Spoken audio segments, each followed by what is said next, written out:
This program is sponsored by Bet's Gold Coin. Join us for family-friendly dining. Hello there, my name is Bob Orchard, coming to you from Old Town Mariposa in the historic Mariposa Hotel. And we're here with the second part of a discussion with an old friend, Bob Binnewies. Bob? How do you do? Bob has written a book, Your Yosemite. And as you said in our previous interview, this is the book you wish you had when you had taken over the job as the National Park Director at Yosemite. Maybe we could talk a little bit about your book. There's some conflicts identified in here. There are some conflicts identified in the book because Yosemite is kind of a conflicted place. You know, in the very early days, and by the way, this book starts in 1833 with the Walker expedition, a group of beaver trappers that were just coming west from the Salt Lake City region, not really knowing where they were going or how they were going to get there,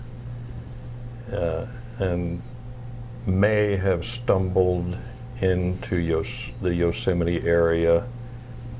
Possibly some of them may even have seen Yosemite Valley from on high, from the rim of the valley. Nobody was taking photographs in those days. Nobody was taking photographs. Fortunately, there was one person in that expedition who could write.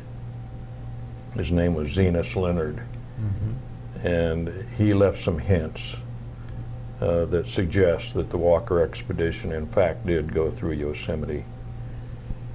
So the book starts there. Then I tried to touch on my take on some important historic milestones along the way in the development of this concept of a national park.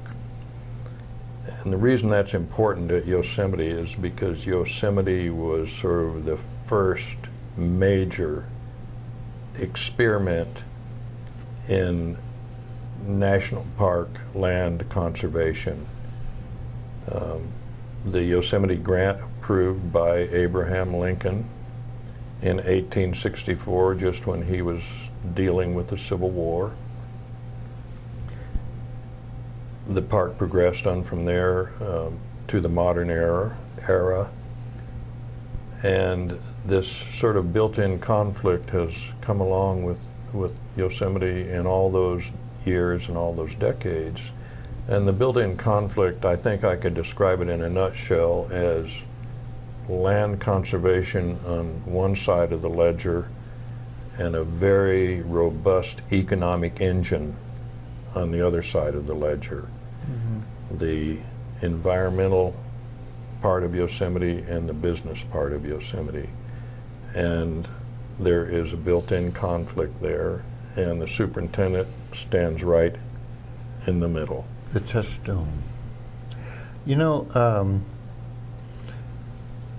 thinking about this, I think all of us who live up here have developed some ideas about Yosemite and what it means. And a few years ago, I got involved with the local Miwok Paiute Indians, the original residents of Yosemite. And they have an interesting concept with respect to nature and the land. They consider themselves as part of nature, and their involvement with nature is how should I say, mutual? Mm-hmm. As opposed to ours, which is more managerial. But when you speak of conservation, nature is a dynamic process, and so it's constantly changing, as you know, the rock slides and whatnot have. Mm-hmm. With the management style of Yosemite, from the Park Service perspective, has evolved in the last 100 years, 125 years. Maybe we could talk a little bit about that. Well, you know, and you mentioned the Miwoks and the other Native Americans that probably are, as they refer to them in Canada, and I like this, the First Nations people. They don't refer to them as Native Canadians. They refer to them as the First Nations people, and I sort of like that. I like that too. One of the First Nations people that I know and respect and honor is Julia Parker. And Julia's going to be on the show pretty soon. well, she is an amazing person, and people in the Mariposa area and far beyond know Julia or know of her. She's an incredible artist. But she has a saying that she repeats to people, and maybe it should have been the title of this book. I don't know, but it says, she says, take from the earth and give back to the earth, and don't forget to say please and thank you. And I think what she means by that as it relates to Yosemite is to go into Yosemite and take the scenery into your eyes and take the wildlife into your appreciation and take a walk on a trail and climb a cliff and give back to Yosemite a respect for what it is, which happens to be one of the most spectacular natural areas on the face of the earth. And don't forget to say please and thank you. Then taking that a leap forward, I think that very much relates to the conflict that we're just talking about between the environmental side of the park and the business side of the park. And while I was there serving as superintendent from 1979 to 1986, I was always trying to search for that balance between those two issues.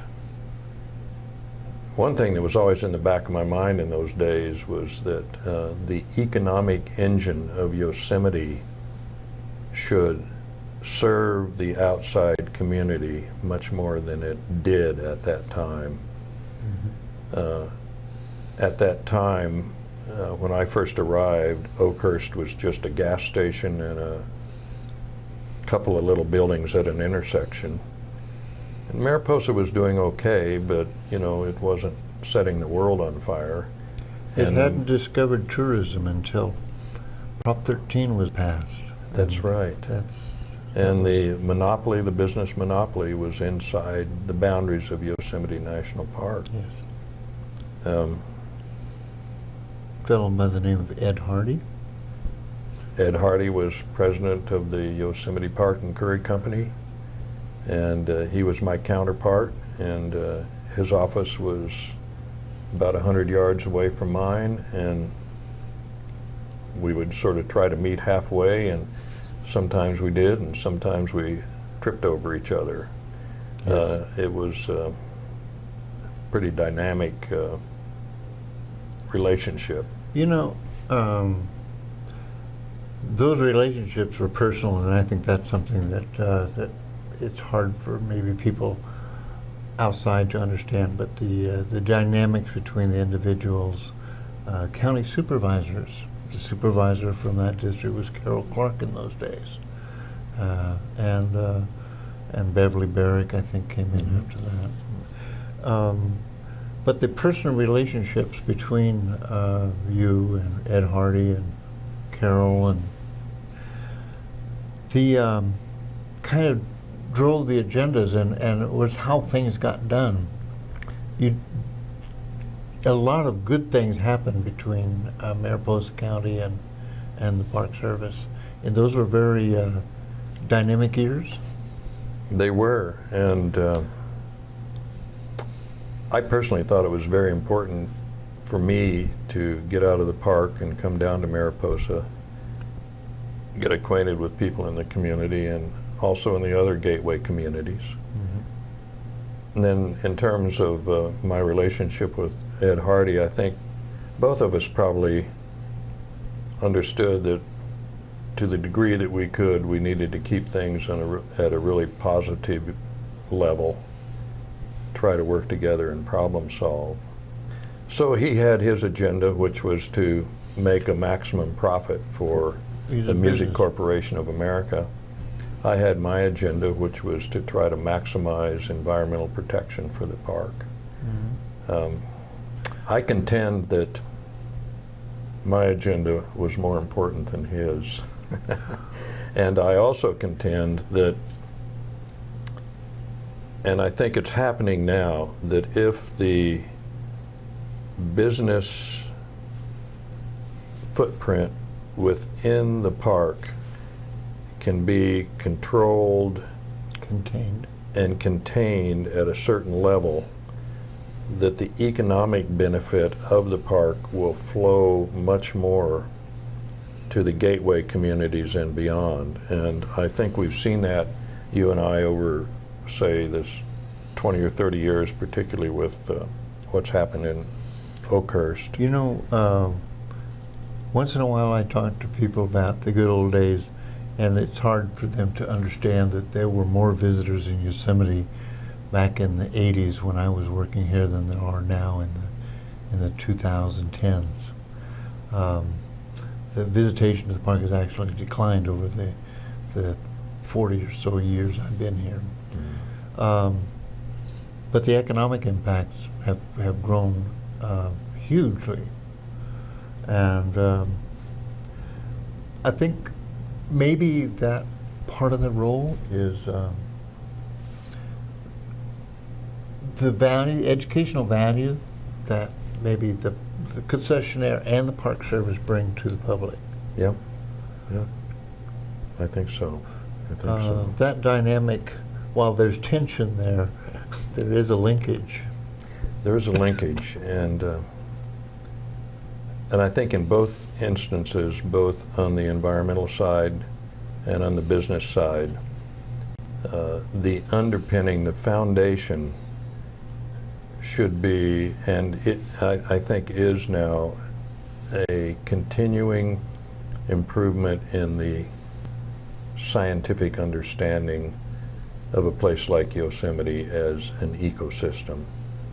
And I just spoke recently with members of the Yosemite Council, which is an arm of the Yosemite Conservancy, the not-for-profit fundraising organization trying to support the park financially. And they do a huge job. And they do a huge job, and their funding is I think very much being directed toward restoration of meadows, toward better education of people that are coming to the park. And I think that the concessionaire is understanding that and is trying to be cooperative. And certainly the national park managers are understanding that to the degree that we can have good science directing a place like Yosemite, so much the better for everyone. You know, Bob, my friend over there is telling me we've exhausted our time, but there's one thing that I really feel I need to touch on. I'm gonna borrow a few minutes from him. Yosemite plays an important role in our culture, in our community, in our world, but it's becoming more important now as we start facing some rather significant environmental problems, climate change, and the awareness of man's interaction with the world. And Yosemite is a place where that interaction gets touched on daily by thousands of people. And there's a great education value coming out of this. And I like to speak about Mariposa as an acculturation process with what we're doing. Yosemite is an acculturation element, getting us reconnected with our natural race. It is, and it always has been, and I hope it always will be, a great outdoor laboratory. And there are lessons to be learned there, and I hope people are paying attention. And That's think one they reason are. I wrote the book.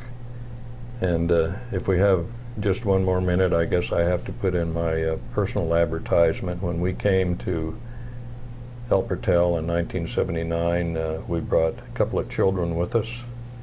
And one of them is Doug Binnewies. I've heard of that guy. And he happens to be sheriff of Mariposa County now. And That's where I've heard of him. we're very proud of him. I'm very proud of him too. I get along with your son almost as well as I got along with you. He's a great asset to our community, and he's struggling right now with some problems that were created by the times we live in. But he's doing a very considerate job for us. But you did quite a job for us too, and I can't begin to tell you how much I appreciate the friendship that you extended to me back in those days, and how you contributed to my becoming a more I won't say successful, but complete planner with a better vision of the world that I'm trying to build as a city planner. And I want to thank you for being on the show. Thank and you. for you folks. Is there anything you want to add? There's this book that Bob has written. He's put a little message in this one for me, but you can pick one up at the bookstore. The where? What books? Well, I know it's for sale in the park, and I'm not sure about where it might be here in Mariposa. But Well, we're going to see that it gets around a little bit. But if you see this book, or if you go on Amazon or some of the online people, it's called Your Yosemite, A Threatened Public Treasure. And it tells an important story that I think folks all over the world really need to tune into. And I want to thank you for joining me today. My name is Bob Borcher, coming to you from Old Town, Mariposa, with my good friend Doug Binnewies.